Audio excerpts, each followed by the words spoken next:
Okay. हम लोग पिछले क्लास में रेडियो एक्टिविटी, जिसमें एक ही क्वेश्चन हम लोगों ने ये गैस किया था कि हो सकता है कि आपसे कह दे कि न्यूक्लियर जो एक्टिविटी रेडियो एक्टिविटी है वो कैसा रिएक्शन है, जिसमें हम लोगों ने कहा था फर्स्ट ऑर्डर रिएक्शन है। हो सकता है कह दे कि नहीं इन्फ्लुएंस किया जा सकता है, नहीं एक्सलेट किया जा सकता है प्रेशर से, ह्यूमिडिटी से, इलेक्ट्रिक फील्ड से, मैग्नेटिक फील्ड से, कैटलिस्ट से, इससे एक्सलेट नहीं किया जा सकता है। और एक और लाइन आपने बोली थी कि स्पॉन्टेनियस है, कौन सा एटम फर्स्ट डिसइंटीग्रेट करेगा, it is a matter of chance.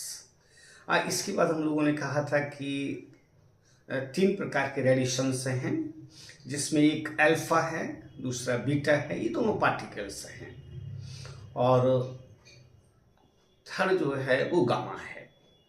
और इसके बाद हम लोगों ने मैंने आपसे कहा था कि मैकेनिज्म ऑफ अल्फा डीके, यहीं पर हम लोगों ने इसको फिनिश कर लिया था पिछले क्लास में। तो ये मैंने आपसे कहा था कि जब अल्फा निकलता है, या बस ऐसे कहूँ पहले कि अल्फा उन्हीं न्यूक्लियाई से निकलता है जिनके मास नंबर 210 से ज़्यादा होते हैं due to Coulombian repulsive forces. ये मैंने यहाँ पर लिख दिया है कि alpha decay occurs in those nuclei whose mass number is greater than 210 due to Coulombian repulsive forces. Okay, Coulombian repulsive forces. इसके बाद मैंने आपसे कल ही कहा था कि अल्फा डीके में जो मास नंबर है वो 4 से घटता है, लास्ट क्लास तक मैंने कहा था, और जो एटॉमिक नंबर है वो 2 से घटता है।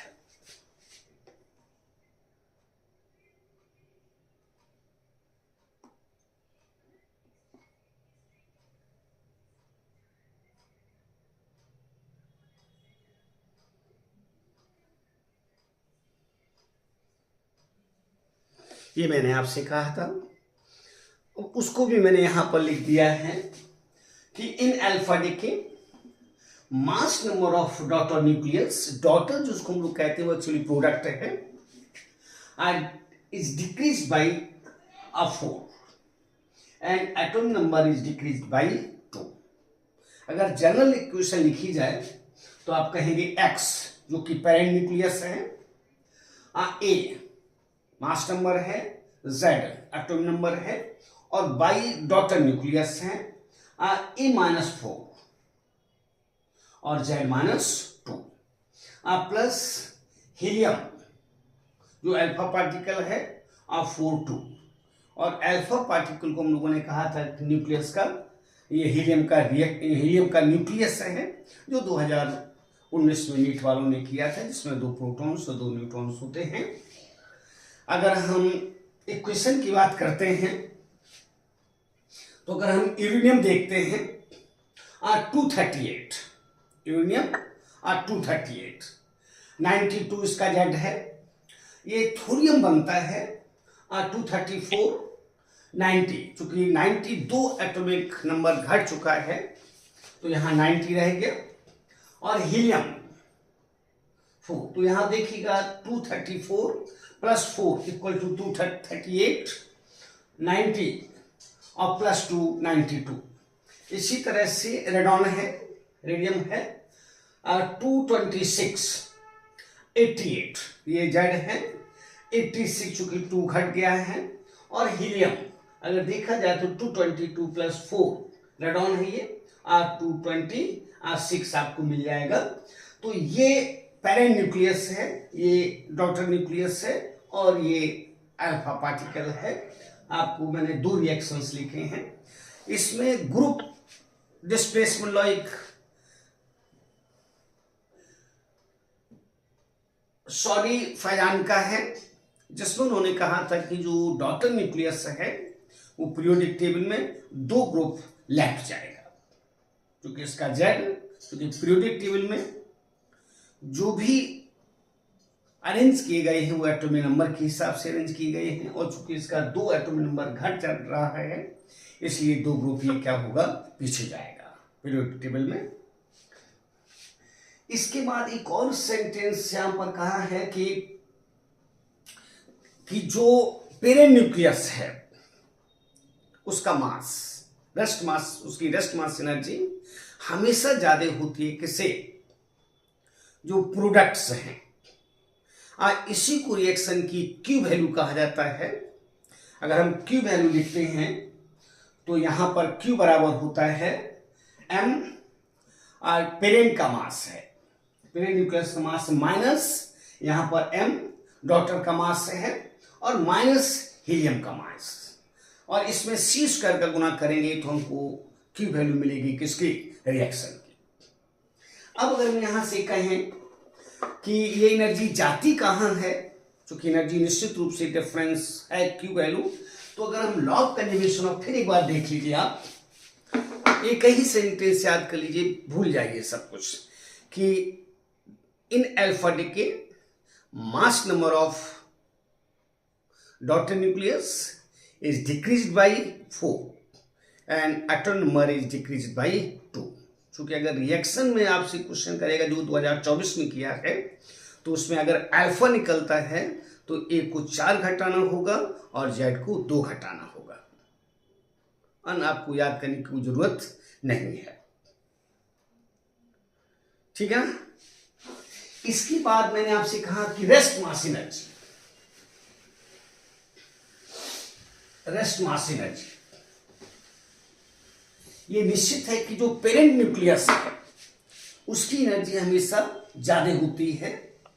तो अगर हम इसको क्यू वैल्यू कहा करते हैं तो क्यू बराबर हो जाएगा एम एक्स जेड ए। ये मास हो गया किसका, पेरेंट न्यूक्लियस का, minus M by Z minus 2 A minus 4, ये मास हो गया डॉटर न्यूक्लियस का, माइनस एम हीलियम 4 2, ये मास हो गया हीलियम का यानी अल्फा पार्टिकल का, into c square, into c square. ये क्यू वैल्यू है। यहां पर एक्चुअली प्रोडक्ट के पास जाते हैं किस ग्रुप में, काइनेटिक एनर्जी ग्रुप में। This energy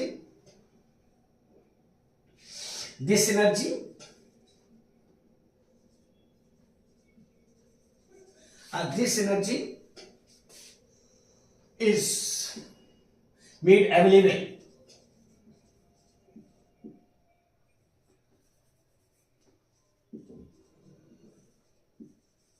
as a kinetic energy, as kinetic energy of a products by law of conservation of energy, जिसको आप क्यू वैल्यू कह रहे हैं। नहीं पूछेगा लेकिन फिर भी ध्यान रखिएगा, बाई चांस ये हमेशा ध्यान रखना है कि रेस्ट मास एनर्जी जो पेरेंट की है वो हमेशा ज्यादा होती है किससे, rest mass energy of product से। तो अगर हम इस डिफरेंस को निकाल लें, इसमें सी स्क्वायर का गुना कर दें तो आइंस्टीन के मुताबिक ये एनर्जी आ जाएगी, जिसको क्यू वैल्यू कहा करते हैं। और ये किसके पास जाती है, ये जाती है किसके पास, आप प्रोडक्ट के पास, किस ग्रुप में, काइनेटिक एनर्जी ग्रुप में। अब यहां पर एक बात देखी जाए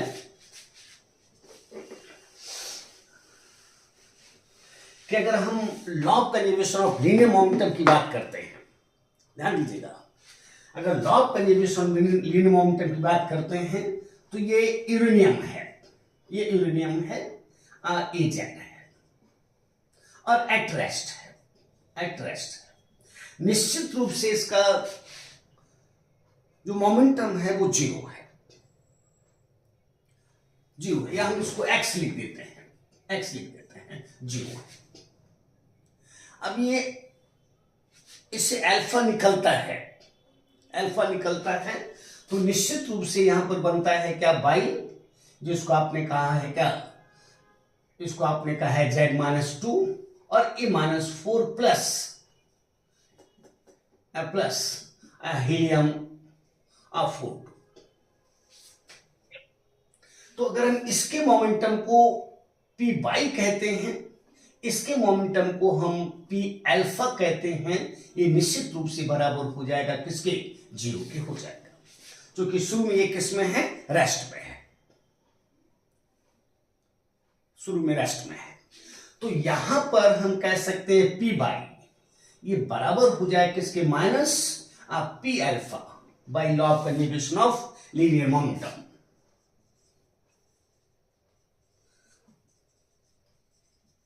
by law of conservation of linear momentum.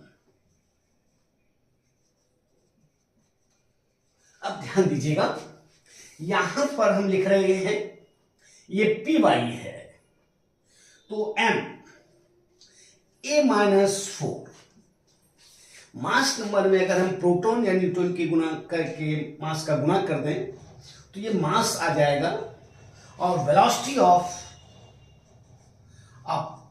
Daughter nucleus ये बराबर हो जाएगा -4m और v अल्फा।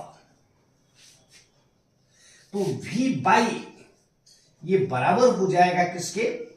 m से m कट जाएगा -4v अल्फा, अब बाई हो जाएगा a माइनस किसके? 4 के। This is the required velocity of daughter nucleus. हो सकता है कि क्वेश्चन आपको मिल जाए। अगर यूरेनियम करेगा तो यहां पर 238 दिया जाएगा आपको, हो सकता है। अगर स्पीड कह दे तो निश्चित रूप से 4v बाई A-4 हो जाएगा, क्योंकि स्पीड कभी नेगेटिव नहीं होती है।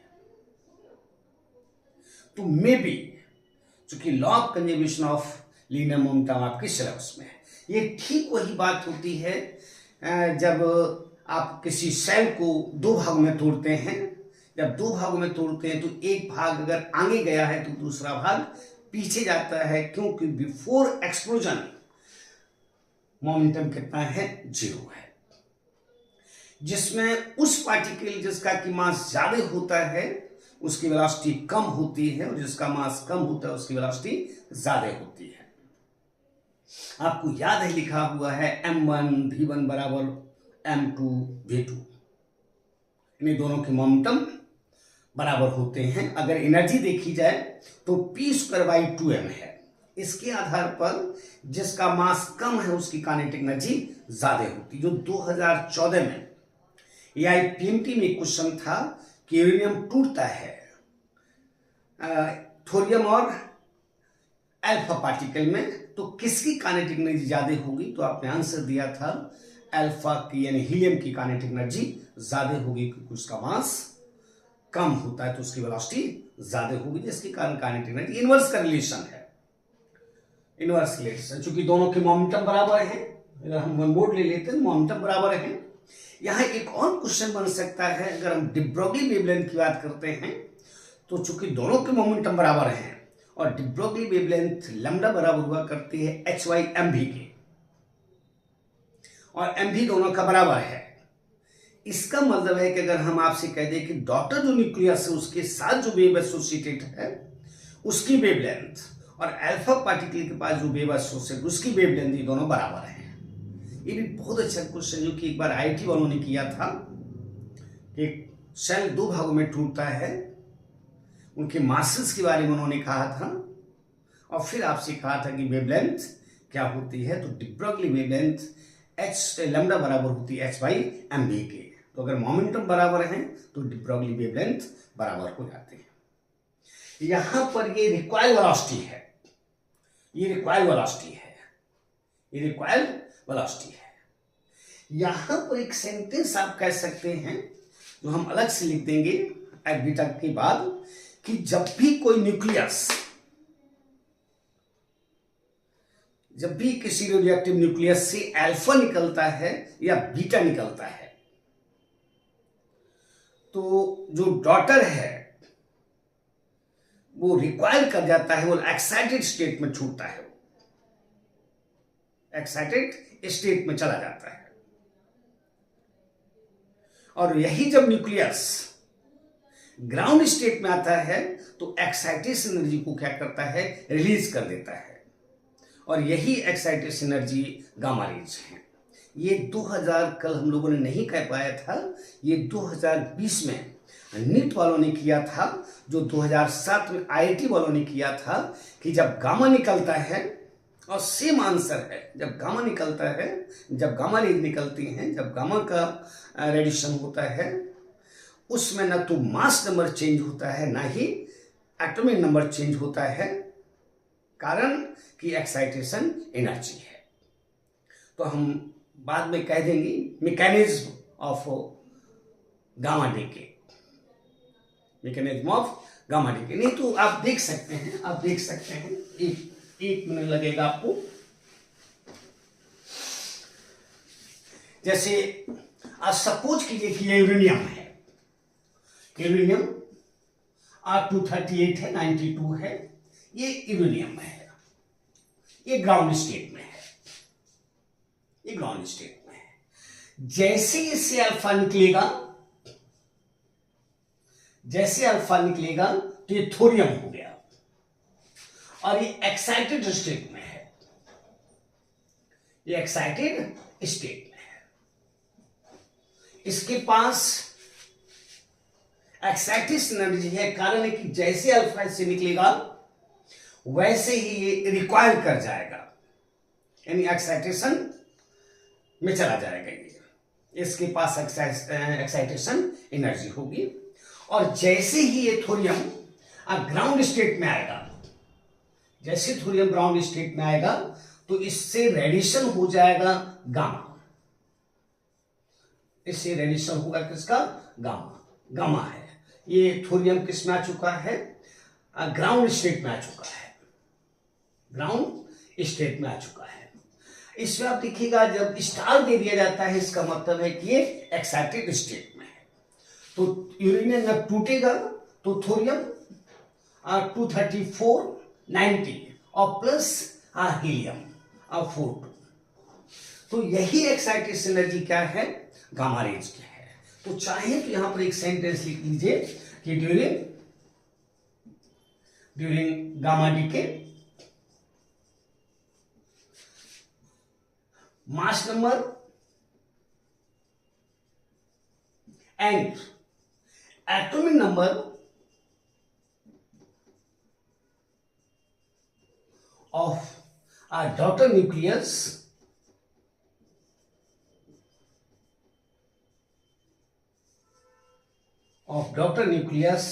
remain unchanged, remain unchanged।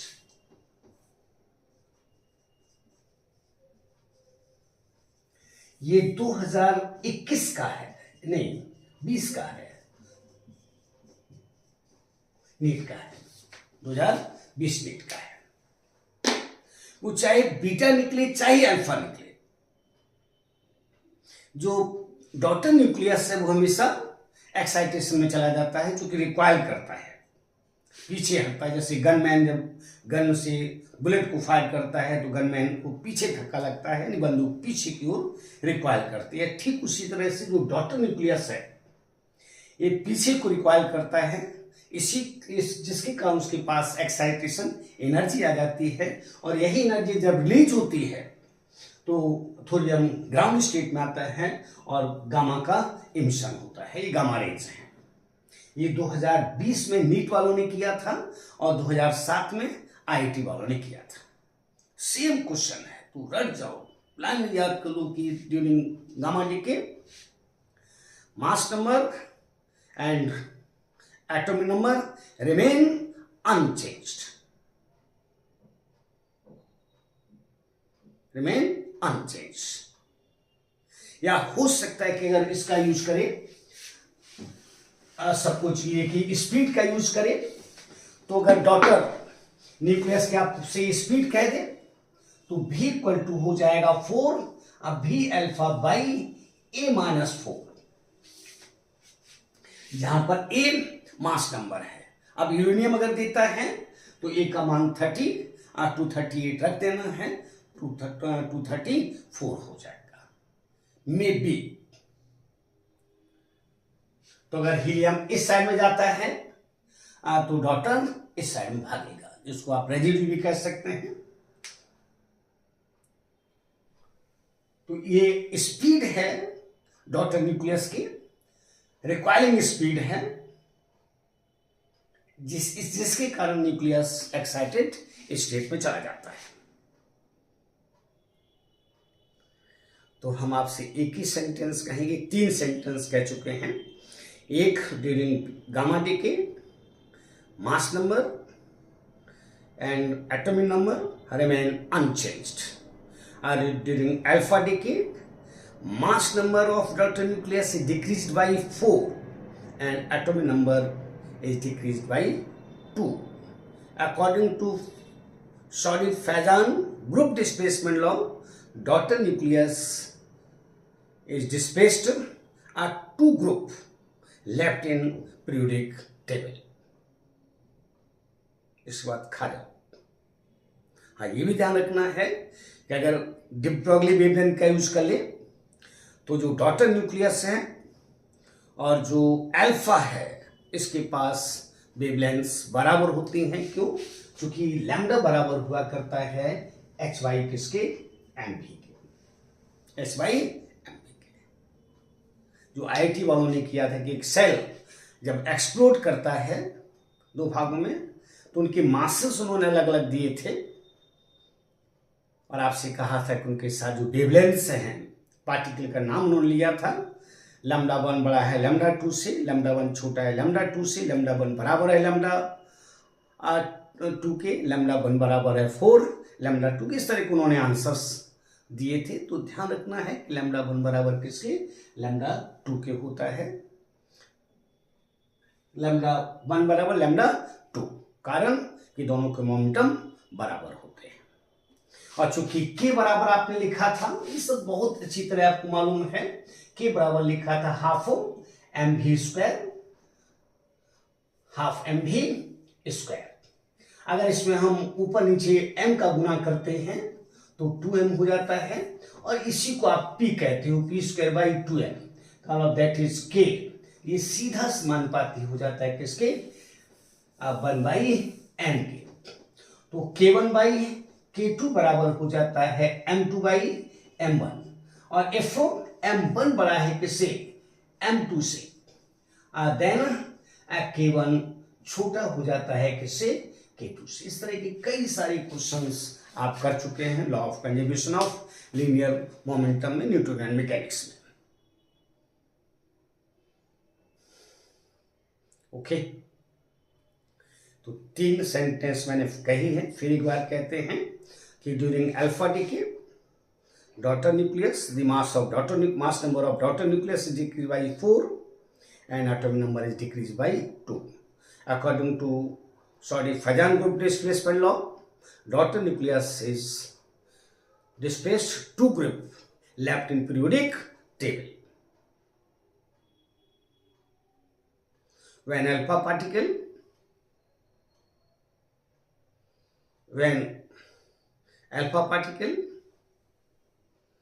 is emitted from uranium, then daughter nucleus thorium requires। और यही कारण है कि जब वो ग्राउंड स्टेट में आता है तो उसके पास जो एक्साइटेशन एनर्जी है वही गामा के रूप में निकल जाया करती। तो मैंने एक सेंटेंस 3-4 बार कह चुके हैं, बीच में नीट वालों ने किया भी है कि गामा के समय ना तो मास नंबर चेंज करता है और ना ही एटॉमिक नंबर चेंज करता है, क्योंकि एक्साइटेशन एनर्जी है। ओके, इसके बाद ध्यान दीजिए तो beta decay, mechanism of beta DK.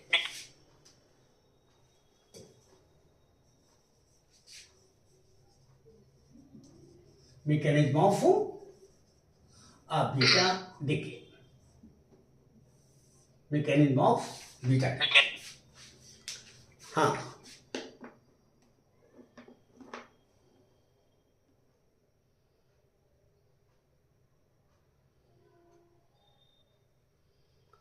Okay, mechanism of beta decay.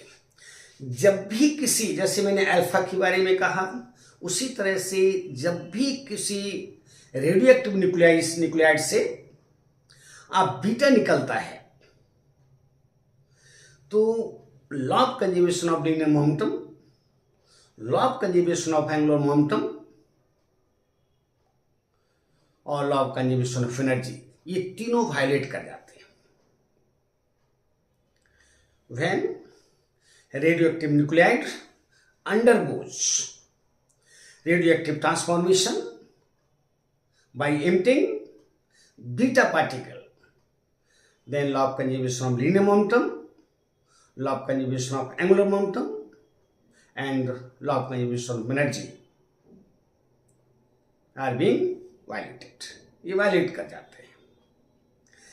ये बात बहुत समय तक चलती रही कि एक्चुअली होता क्या है, क्यों ऐसा हो रहा है। चूंकि law of conservation of linear momentum universal law है तो निश्चित रूप से फिजिक्स को लोग परेशानी में आएंगे ही।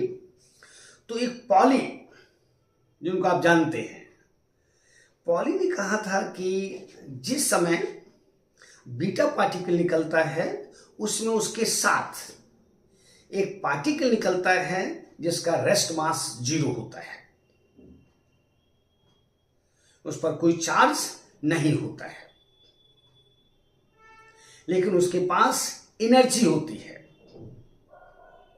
यानी एंगुलर मोमेंटम होता है जिसका स्पेन ±1/2 है, जिसका नाम एनरिको फर्मी ने न्यूट्रिनो रखा था। Neutrino,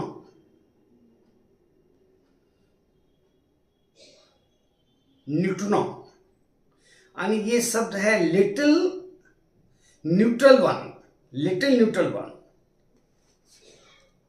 little neutral one.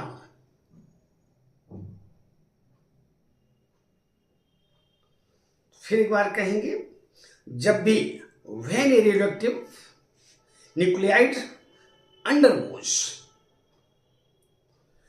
radioactive transformation by emitting beta particle,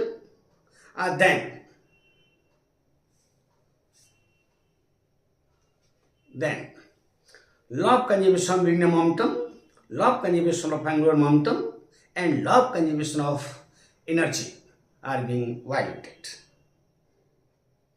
To overcome these violations, of Pauli in 1930 suggested that a particle whose rest mass is 0, having no charge and have energy, that is angular momentum, is emitted with beta particle, जिसका नाम Enrico Fermi ने neutrino रखा था, और इसका anti particle है anti neutrino, anti neutrino. तो beta decay में 2 डिके हैं, एक पॉजिटिव बीटा डिके है और एक नेगेटिव बीटा डिके है। तो नेगेटिव बीटा डिके के साथ एंटी न्यूट्रिनो है और पॉजिटिव बीटा डिके के साथ न्यूट्रिनो है। ओके, ठीक है ना। तो इससे कोई अभी क्वेश्चन बना नहीं, लेकिन अब यहां पर कहिएगा तो mechanism of negative beta decay, negative beta decay.